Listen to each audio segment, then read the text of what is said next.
Darbhanga police को मिली एक बड़ी कामयाबी। एटीएम फ्रॉड चोरों की हुई गिरफ्तारी। दोनों मुजफ्फरपुर के हैं। बताते चले कुल 74 एटीएम कार्ड, 2,13,400, एक पॉस मशीन जिसे ये लोग स्वैप क्या करते थे, एक देसी कट्टा, एक गोली, 2 मोबाइल और एक मोटरसाइकिल बरामद हुआ है।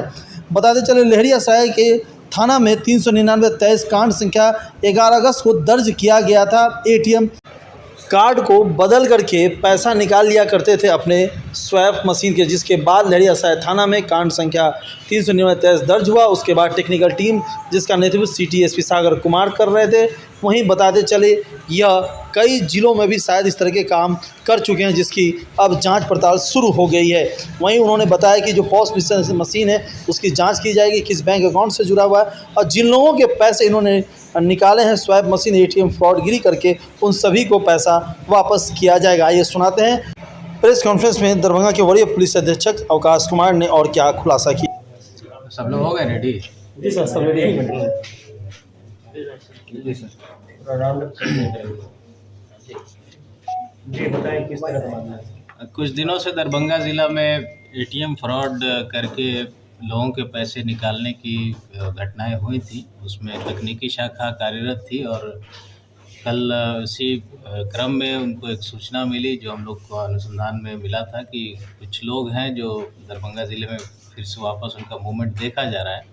और उस सूचना के सत्यापन के लिए और गिरफ्तारी के लिए और रिकवरी के लिए सिटी एसपी के नेतृत्व में एक टीम बनाई गई, जिसमें एसडीपीओ सदर थे, थानाध्यक्ष लहरियासराय और लहरियासराय के अन्य पदाधिकारी, साथ में तकनीकी शाखा के पदाधिकारी और कर्मी शामिल थे।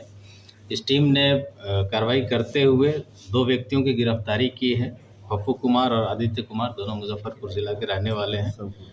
और इन लोगों के पास से जो रिकवरीज हुई हैं, 74 एटीएम कार्ड रिकवर हुआ है, एक पॉस मशीन रिकवर हुआ है, 2,13,400 रुपये नगद राशि की बरामदगी हुई है, एक देसी कट्टा, एक जिंदा गोली और 2 मोबाइल सेट बरामद हुआ है, एक मोटरसाइकिल की भी जब्ती की गई है। इन लोगों से पूछताछ की गई है, जिसमें हमें संभावना है कि और भी केसेस न सिर्फ दरभंगा ज़िला के बल्कि बिहार के अन्य ज़िलों में भी घटित हुई घटनाओं के उद्भेदन में हम लोगों को मदद मिलेगी।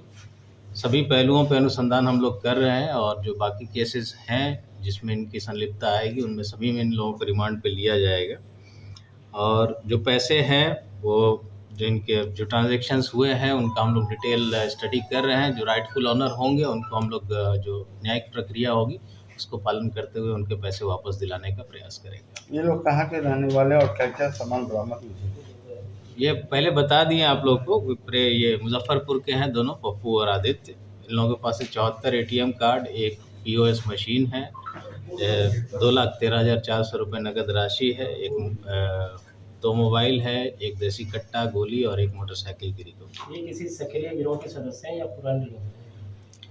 पुराना अभी आपराधिक इतिहास तो नहीं मिला हम लोग को, लेकिन अभी जो पूछताछ हम लोग इनिशियल देखे हैं और जो एटीएम कार्ड से रिकवर हुए हैं उससे हम लोग दरभंगा ज़िले के ही 4 केसेस की का डिटेल हम लोग को मिला है। लेकिन हम लोग को उम्मीद है इससे कहीं ज़्यादा केसेस और डिटेक्ट होंगे।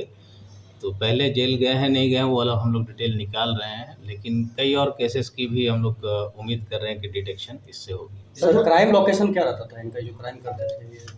बेसिकली टाउन एरिया में ज़्यादा घूमे हैं, लेकिन इनके टावर लोकेशन को भी हम लोग देखे हैं। जहाँ जहाँ मूवमेंट्स हुई हैं सभी थानों को खबर कर दिया गया है। उनके यहाँ अगर कोई घटना उस स्थिति को हुई है तो उस पर भी हम लोग आगे अनुसंधान कर रहे हैं। Sir POS machine basically registration किसी कंपनी या किसी संस्था के जरिए होते हैं, कुछ जानकारी कि पॉस मशीन इन्होंने किस संस्था के द्वारा? वो अनुसंधान हम लोग कर रहे हैं। जो उस पर जानकारी पूछताछ में एक व्यक्ति का नाम ही बताया जिसके नाम पर रजिस्टर्ड है वो, और जितने भी एटीएम स्वाइप करते थे वो लोग उसी अकाउंट में लोग ट्रांजैक्शन करते थे, तो वो डिटेल भी निकाल कर हम लोग उस पर भी कार्रवाई करें। ये किसी ग्रुप के लिए काम करते थे या फिर? नहीं, अभी कोई ग्रुप का तो नहीं आया है। अभी तो इन लोग का खुद का ही अपना ही ग्रुप है जिसमें ये लोग कार्यरत हैं। साइबर थाना खुलने के बाद नो डाउट प्रशासनिक कार्य दरभंगा पुलिस में, लेकिन बहुत सारे ऐसे केस हैं जो जिन्होंने एफआईआर किया हुआ है, थाना खुलने के बाद ये एफआईआर नंबर 1, एफआईआर नंबर 2, उस पर कोई बहुत अच्छा आउटपुट नहीं मिल पा रहा है सर।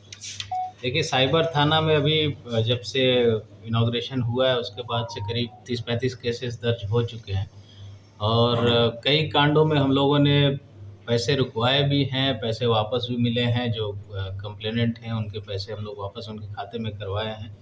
और कुछ केसेस में डिटेक्शन हुआ है, उसकी छापेमारी के लिए हम लोग टीम गठित कर चुके हैं। अन्य राज्यों में जहाँ जाना है या इसी राज्य के अन्य ज़िलों में जाना है छापेमारी के लिए, तो वो टीम जाएगी। और डिटेक्शन का जहाँ तक सवाल है, ज़रूरी नहीं कि हर केस डिटेक्ट हो ही जाए। ये थाना खुलने से इसकी कोई गारंटी नहीं होती। वहाँ जो पदाधिकारी हैं वो कैसा काम कर रहे हैं उस पे उसका असर पड़ता है। और हमारी जो टीम अभी साइबर थाने में है, हम लोग को पूरा कॉन्फिडेंस है उन लोगों पे और अच्छा काम कर रहे हैं वो लोग। कुछ डिटेक्शन में कमी है, जो धीमी गति है, उसको हम लोग तेज़ी ला रहे हैं। पकड़ाई है वो किस बैंक से, क्या उस अकाउंट की डिटेल नापी है कि उसमें अकाउंट में कितने पैसे सारा हम लोग अनुसंधान कर रहे हैं। आगे डिटेल मिलेगी, हम आप लोग से ज़रूर शेयर करेंगे।